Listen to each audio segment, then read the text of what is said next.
নমস্কাৰ স্বাগতম জনাইছোঁ মোৰ চেনেলৰ অন্য এটি ভিডিঅ'লৈ দুপাহ ধুনীয়া ফলৰ সৈতে।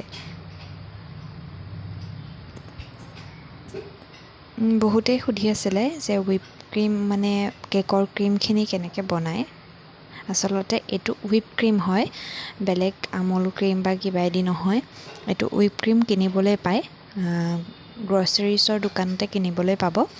হুইপ ক্ৰীমটো প্ৰথমতে মই উলিয়াই ল'লোঁ আধা কাপ। যিহেতু আপোনালোকক দেখুৱাবৰ কাৰণেহে, মোৰ কোনো কেক বনাবলগীয়া নাই, সেইবাবে মই অকণমান লৈছোঁ আৰু এইখিনি বহুত হৈ যাব। সেইবাবে এইখিনি আমি আৰু লৈছোঁ, এইটো মই ইলেক্ট্ৰিকেল ব্লেণ্ডাৰ।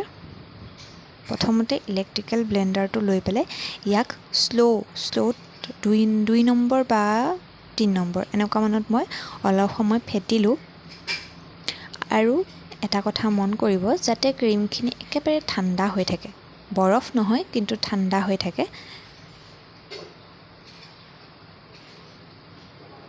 ইয়াক আমি ফেটি থাকিব লাগিব, যেতিয়ালৈকে টান নহয়। টান মানে বাতিটোৰ পৰা যেতিয়ালৈকে পিছলি নপৰে, উল্টাই দিলেও যাতে বাতিটোৰ পৰা বাগৰি নাহে। এয়া আমি কৰি ল'লোঁ। অলপ সময় 2-3 কৰাৰ পাছত আমি ইয়াক হাই স্পীডত দিম আৰু শেষলৈকে আমি হাই স্পীডত বিট কৰিম।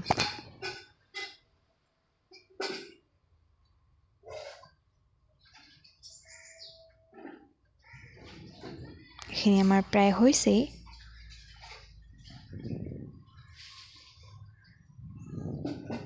এতিয়া মই হেতাখনে এয়া পৰি নাযায়, এনেকুৱা হ'ব লাগিব।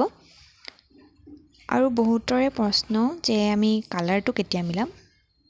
মই কৈ দিওঁ, এতিয়াহে মিলাব পাৰিম আমি কালাৰ। ফেটি হোৱাৰ পাছত এয়া মই জেল কালাৰ 2 টোপাল দি দিছোঁ আৰু ভালদৰে ইয়াক মিক্স কৰি ল'ম।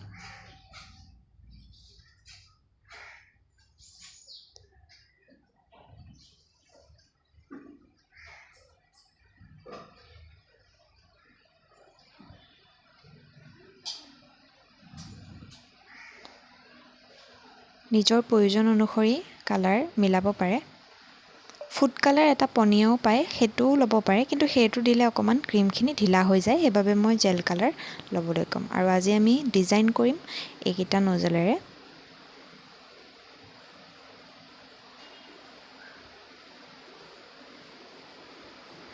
লিফ নজল, ষ্টাৰ নজল আৰু একেবাৰে ঘন ষ্টাৰটো। আৰু এইটো আমি পাইপিং বেগ লৈছোঁ। ইয়াতে আমি নজলটো যোনটোৱেদি ডিজাইন কৰিম সেই নজলটো ভৰাই ল'ম। প্ৰথমতে আমি ইউজ কৰিছোঁ লিফ নজল। এইটো লিফ নজল।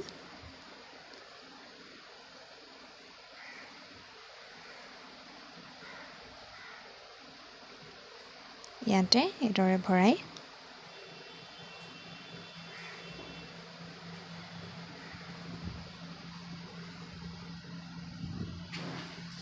এতিয়া আমি ইয়াতে ক্ৰীমখিনি ভৰাই ল'ম। মই কেকত নহয়, এখন মেটতে ডিজাইন কৰি দেখুৱাইছোঁ, যেনেকৈ আপোনালোকে কেকতো কৰিব পাৰিব, একেই, কোনো বেলেগ ধৰণৰ কথা নাই।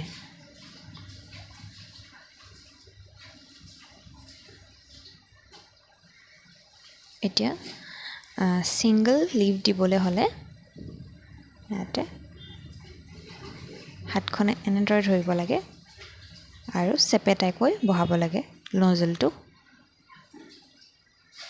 একেবাৰে সহজ। আৰু বহুতো ডিজাইন দিব পাৰি, যেনেকৈ বৰ্ডাৰত এনেকৈ জিক জেক কৰি ডিজাইন দিব পাৰে।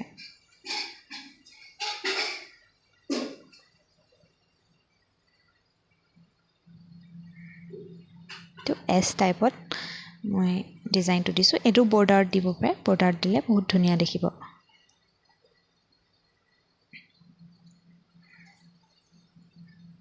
এতিয়া আমি এইটো লৈছোঁ ষ্টাৰ নজলেই হয়, কিন্তু ষ্টাৰ ঘনকৈ আছে কাঠকেইটা। এইটো বহুত ধুনীয়া লাগে। এনেদৰে ডট দিও কৰিব পাৰে বৰ্ডাৰত ডিজাইন। টিপি গ'লেই হ'ল, টিপি পেলাই এৰি দিলেই হ'ল। আৰু ইয়াত বিভিন্ন ধৰণে বেলেগকৈ ডিজাইন কৰিব পাৰে। এফালৰ পৰা দিলে আকৌ এফালৰ পৰা, আকৌ এফালৰ পৰা আকৌ আনফালৰ পৰা। এছ টাইপত এইটো দিলেও খুব ধুনীয়া লাগে বৰ্ডাৰত এইবিলাক চব বৰ্ডাৰত দিব পাৰে নাইবা ওপৰত হ'লেও ইউজ কৰিব পাৰে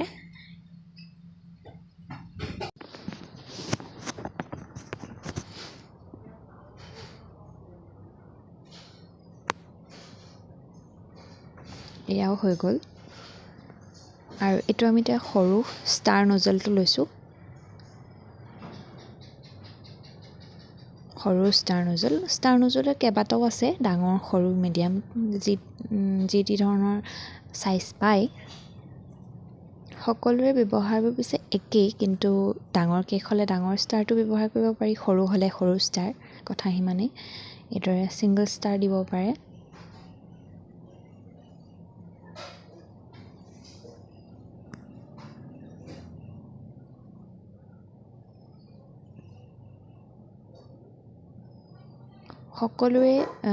সকলোবিলাক নজলৰে এটা বেলেগ বেলেগ ডিজাইন আছে সেইবাবে একেটা শ্বেপতে নিলেও সি কিন্তু ডিজাইনবিলাক অলপ বেলেগ বেলেগ ওলায় আগৰটো বেছি সেৰেঙা আছিলে ঘন আছিলে এইটো অলপ সেৰেঙা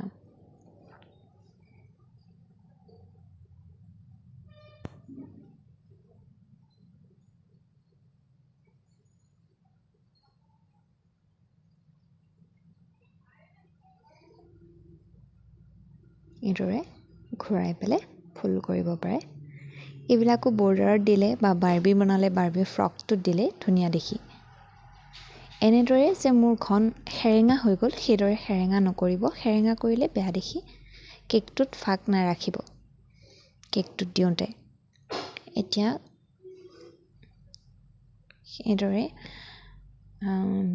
দি যাওঁ বৰ্ডাৰ বুলিয়েই ভাবোঁ কেকৰ এনেদৰেই বৰ্ডাৰ দিব পাৰে আৰু উঠাকে তলটো যদি উঠাকে দিবলৈ বিচাৰে তেতিয়াহ'লে এনেকৈ থিয়কৈ দিব পাৰে ষ্টাৰ নজলেৰে এইদৰে আৰু বিভিন্ন ধৰণৰ ব্যৱহাৰ আছে নজলৰ আৰু বহুত নজলো আছে সেইবিলাকো মই পাছে পৰে কেতিয়াবা দেখুৱাম আজিলৈ নজলৰ ব্যৱহাৰ আৰু ক্ৰীমৰ বিষয় ইমানখিনি আছে